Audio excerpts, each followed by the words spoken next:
প্ৰিয় দৰ্শক বিৰতিৰ পিছত পুনৰ স্বাগতম জনাইছো ঘৰৰ পৰাই ঘৰতে আছো আৰু ঘৰৰ পৰিবেশৰ মাজত আপুনিও আছে আপুনিও চাই আছে আমাৰ এই অনুষ্ঠান তাৰ বাবে অশেষ ধন্যবাদ আপোনাক আৰু এবাৰ আমি ঘৰতে থকা এগৰাকী সংগীত শিল্পী তেখেত হৈছে জাজৰীৰ মীনা শইকীয়া বাইদেউ আৰু বাইদেৱে কিদৰে ঘৰত দিন পাৰ কৰিছে সময় পাৰ কৰিছে তেওঁ অনাতাঁৰ শিল্পী লগতে তেখেতে বিভিন্ন লিখা মেলাৰ লগতো জড়িত হৈ থাকে আৰু আজি তেওঁ আমালৈ পঠিয়াই দিছে এটা সুন্দৰ ভিডিঅ' তেওঁ কি গীত গাই আমাক শুনাইছে এবাৰ শুনি লওঁ আহক। নমস্কাৰ, মই মীনা শইকীয়া, মোৰ ঘৰ জাজৰীত। বৰ্তমান মই লকডাউনৰ সময়ত ঘৰৰ ভিতৰতে কটাইছোঁ। ঘৰুৱা কামৰ উপৰিও আজৰি সময়ত গান অকণমানকে গুণগুণাই কিতাপ এখন পঢ়ি কিবা লিখা মেলা কৰি এনেকৈ টাইমবোৰ পাছ কৰিছোঁ। এক্সকিউজ মি ঘৰৰ পৰা। মই যিহেতু সংগীতৰ লগত জড়িত, লকডাউনৰ ভিতৰতে আপোনাক ক'বলৈ মই এটি গীত আগবঢ়ালোঁ।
ধন্যবাদ মীনা শইকীয়া বাইদেউ, আপুনি খুব সুন্দৰভাৱে জাজৰীৰ পৰা হাৰমনিয়ামখন হাতত লৈ খুব সুন্দৰ গীত এটা আমাক শুনালে ঘৰৰ পৰা এক্সকিউজ মি অনুষ্ঠানৰ মাধ্যমেৰে। তাৰ বাবে আপোনালৈ ধন্যবাদ জনাইছো।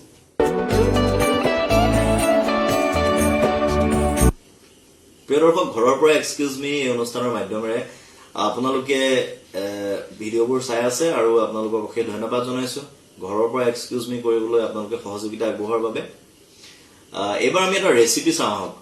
ৰেচিপি বুলি কোৱাৰ লগে লগে এটা মোৰো আচু হোৱা যেন লাগিছে, কাৰণ এক্সকিউজ মিত প্ৰথমবাৰৰ বাবে ৰেচিপি গুৱাহাটীৰ পৰা প্ৰিয়ংকাই পঠিয়াইছে। ম'ম' কিদৰে প্ৰস্তুত কৰিছে, এটা ম'ম'ৰ বাবে যিসমূহ লাগতিয়াল সামগ্ৰী, এই সামগ্ৰীসমূহ যদি আপোনাৰ ঘৰ নাথাকেও তেতিয়াও আপুনি ম'ম' কিদৰে প্ৰস্তুত কৰিব পাৰে তেনেকুৱা এটা ভিডিঅ' আমালৈ পঠিয়াইছে প্ৰিয়ংকাই। গতিকে প্ৰিয়ংকাৰ এই ভিডিঅ'টো আমি উপভোগ কৰি লওঁ। নমস্কাৰ, মোৰ নাম প্ৰিয়ংকা ৰাজখোৱা। মই এক্সকিউজ মি অনুষ্ঠানৰ নিয়মীয়া দৰ্শক। মই আগতেও এক্সকিউজ মি অনুষ্ঠানত ভাগ লৈছোঁ। যিহেতু এতিয়া দেশজুৰি লকডাউনৰ পৰিৱেশ, আমি কোনেও বাহিৰলৈ ওলাই যাব পৰা নাই, সেইকাৰণে মই ঘৰতে বহি এক্সকিউজ মি অনুষ্ঠানত আজি ভাগ লৈছোঁ। সময় কটাইছোঁ ঘৰতে, বেলেগ বেলেগ ধৰণৰ ব্যঞ্জন তৈয়াৰ কৰিবলৈ চেষ্টা কৰিছোঁ। ঠিক তেনেদৰে সকলোৱে খাই ভাল পোৱা সৰু বস্তু এটা আজি তৈয়াৰ কৰিব লৈছোঁ। ঘৰতে থকা কম সামগ্ৰী আৰু ঘৰতে থকা পাত্ৰৰে আমি কিদৰে আজি বনাব পাৰোঁ সেয়া হৈছে ম'ম'। আহকচোন চাওঁহি। ম'ম' তৈয়াৰ কৰিবৰ কাৰণে মই 5 জনৰ কাৰণে এতিয়া ম'ম' তৈয়াৰ কৰিব লৈছোঁ। তাৰ কাৰণে আপোনাক প্ৰথমেই লাগিব 4 কাপ ময়দা, সৰু 2 চামুচ নিমখ, এইখিনি চিকেন মই বইল কৰি অকণমান নিমখ দি একেলগে মিক্স কৰি লৈছোঁ। যদি ঘৰত চিকেন নাই তেতিয়াহ'লে আপোনালোকে কণী বা চয়াবিনো দিব পাৰে। এইখিনি 4-5 ফুটা নহৰু বটি লৈছোঁ, অকণমান আদা বটি লৈছোঁ, 2টা জলকীয়া বটিছোঁ আৰু আধা ফলা পিঁয়াজ বটি লৈছোঁ। আৰু এইখিনি হৈছে বাটাৰ মই জাষ্ট এটা স্পুন, অকণমান এস্পুন ল'ম। ঘৰত যদি বাটাৰ নাই বা পিঁয়াজ নাই, এইখিনি নোহোৱাকৈ আপোনালোকে ম'ম' তৈয়াৰ কৰিব পাৰে। এইখিনি হৈছে সামগ্ৰী। এতিয়া আহক আমি পাকঘৰলৈ যাওঁ আৰু ম'ম' তৈয়াৰ কৰোঁ। এয়া মই ময়দাৰ সৰু লাৰু এটা বনাইছোঁ। এই লাড্ডুটো এতিয়া মই বেলিব লৈছোঁ। অকণমান ডাঠ, কিছুমানে হয়তো পাতল ম'ম' যদি ভাল পায় পাতলকৈও থ'ব পাৰে। এইখিনি চিকেনৰ যিটো মিক্সচাৰ হয়, ইয়াত আদা, নহৰু, পিঁয়াজ গোটেইখিনি মই মিক্স কৰি লৈছোঁ।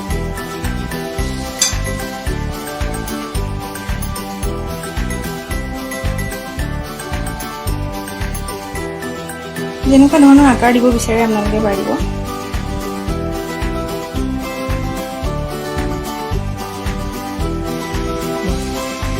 আপোনাৰ ঘৰত নিশ্চয় এনেকুৱা এটা চচপেন আৰু এনেকুৱা খৰাহী আছেই। ঠিক তেনেকৈ মই এইটো চচপেনত পানী বইল কৰিছোঁ আৰু পানী বইল কৰোঁতেই মই এইটো খৰাহীটোৰ ওপৰত উঠাই দিছোঁ। মই খৰাহীটোত অকণমান বাটাৰ সানিছোঁ। বাটাৰ নাথাকিলেও আপুনি অকণমান তেল সানি ল'ব পাৰে। আৰু ঠিক এনেকৈ ম'ম' কেইটা ওপৰত দিছোঁ। কিছুমানৰ ঘৰত হয়তো ৰাইচ কুকাৰো থাকিব পাৰে, ৰাইচ কুকাৰটো আপুনি বনাব পাৰে, কিন্তু মই আজি খুব ট্ৰেডিশ্যনেল ৱেত ম'ম' বনাব লৈছোঁ। ঘৰত যিখিনি সামগ্ৰী বা পাত্ৰ আপোনাৰ সদায় থাকে, সেইখিনি পাত্ৰ আৰু সামগ্ৰীৰে মই বনাব লৈছোঁ। এতিয়া মই এইখিনি ম'ম' ঢাকি থওঁ। ঢাকিবলৈ আপোনালোকে যেনেকৈ ঢাকিব খোজে আপোনালোকে পাৰে। মোৰ তাত ঢাকনি এখন আছে, ইয়াৰ চাইজৰ লগত মিলিছে, ঠিক তেনেকেই মই এখন ঢাকনিৰে ঢাকি দিছোঁ। এতিয়া এইটো আপুনি 10-15 মিনিটৰ কাৰণে ঢাকি থ'ব লাগিব। অকণমান খুলি চাব পাৰে ষ্টিম হৈছে নে নাই। এই যিটো ম'ম' বনোৱা পদ্ধতি, এয়া মোক মায়ে শিকাইছিলে যে কিদৰেনো ষ্টিমাৰ নোহোৱাকৈ অকল চচপেন আৰু খৰাহী দিয়ে আপুনি ম'ম' কেনেকৈ তৈয়াৰ কৰিব পাৰে।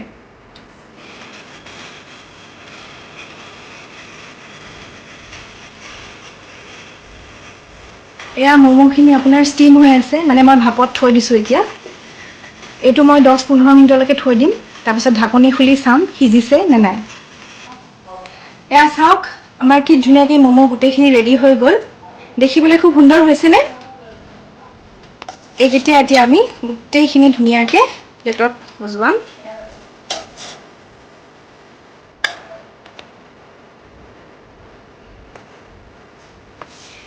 এয়া আমাৰ ম'ম' তৈয়াৰ হৈ গ'ল। আমি এতিয়া সপৰিয়ালে ম'ম' খাম। আপোনালোকেও ঠিক এনেদৰে ম'ম' বনাওক আৰু খাওক আৰু চাই থাকক। এক্সকিউজ মি। সুন্দৰ, খুব ভাল লাগিছে। ম'ম' দেখিয়ে খাবলৈ মন গৈছে, কিয়নো ম'ম' হাট বা ম'ম' মানে ৰাস্তাৰ কাষত পোৱা সেই ম'ম' দেখিলে লোভনীয় সেই সময়টোলৈ মনত পৰি গৈছে। কাৰণ 21 দিন হওঁ অৱস্থা আৰু 21 দিনীয়া এই দীৰ্ঘ পৰিক্ৰমা। আপোনালোকে হয়তো বহুত দিন ম'ম' মুখত দিব পৰা নাই। ঘৰতে যিসকলে বনাইছে তেওঁলোকে খাইছে, কিন্তু আজি হয়তো এই ভিডিঅ'টো চোৱাৰ পাছত বহুতে ম'ম' ঘৰতে প্ৰস্তুত কৰি খাবলৈ যত্ন কৰিব। ধন্যবাদ প্ৰিয়ংকা। প্ৰিয় দৰ্শক, এইবাৰ আমি স্বাস্থ্য আৰু দীৰ্ঘ জীৱন এই আলোচনীখনৰ সম্পাদক শৰৎ ৰাজখোৱা ডাঙৰীয়াক আমি লগ পাম এই ভিডিঅ'টোৰ জৰিয়তে। তেওঁ কিদৰে সময় পাৰ কৰিছে ঘৰতে আৰু তেওঁ আপোনালোকলৈ কি বাৰ্তা প্ৰেৰণ কৰিছে সেই বিষয়ে কিছু কথা বুজ লোৱা। মই এই স্বাস্থ্যৰ দীৰ্ঘ জীৱন নামৰ আলোচনীখনৰ সম্পাদক শৰৎ ৰাজখোৱা মোৰ নাম। মই এইকেইদিন এই লকডাউনৰ দিনকেইটা অলপ ক'বলৈ গ'লে অলপ ব্যস্ততাত পাৰ কৰিছোঁ। বিশেষকৈ মানে বাহিৰলৈ ওলাই যাবলৈ কোনো বিশেষ সা সুবিধাটো মই পোৱা নাই। ওলাই যাবলৈ তেওঁলোকে নিদিয়েও ঘৰৰ বাকী সদস্যসকলে।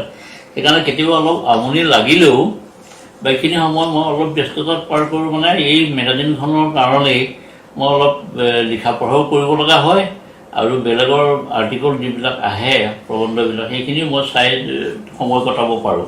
আৰু বাকীখিনি সময় মই ইণ্টাৰনেটৰ পৰা কিছু বস্তু কালেক্ট কৰিবৰ কাৰণে কম্পিউটাৰত বহি থাকোঁ। আমাৰ এটা কথাত মোৰ অলপ ভাল লাগিছে যে সদস্য ঘৰৰ আটাইকেইজন সদস্য আমি একেলগে বহি আগতে আলোচনা কৰাৰ বিশেষ সা সুবিধা পোৱা নাছিলোঁ। তাৰমানে এওঁলোকে গোটেইকেইজন ব্যস্ত হৈ থাকে। মোৰ ল'ৰা, মোৰ বোৱাৰী, মোৰ পৰিবাৰ আৰু ছোৱালীজনী আটাইকেইটা ব্যস্ত হৈয়ে থাকে। এতিয়া এইকেইটা দিন বিশেষকৈ কাৰো যিহেতু কাম নাই, সেইকাৰণে আমি আটাইকেইজন একেলগে লগ লাগি বহি কিছু সময় আলোচনা কৰোঁ, একেলগে টিভি চাওঁ আৰু দুপৰীয়া আৰু ৰাতিৰ ভাত কিহাত একেলগে খাওঁ। এইটোৱে আমাৰ পৰম মানে সৌভাগ্যৰ কথা বুলি মই ভাবিছোঁ যে একেলগে লগ লাগি থকাৰ এটা পৰিৱেশ আমি পাইছোঁ। ধন্যবাদ শৰৎ ৰাজখোৱা ডাঙৰীয়া, আপোনাৰ সুস্বাস্থ্য কামনা কৰিছোঁ। প্ৰিয় দৰ্শক, এই অনুষ্ঠানৰ মাধ্যমেৰে আৰু নতুন নতুন ভিডিঅ' লৈ আহি আছোঁ আপোনালোকৰ মাজলৈ, কিন্তু এইখিনিতে অকণমান বিৰতি লৈ লৈছোঁ। ঘৰত আছোঁ যেতিয়া একাপ চাহ খাই লওঁ।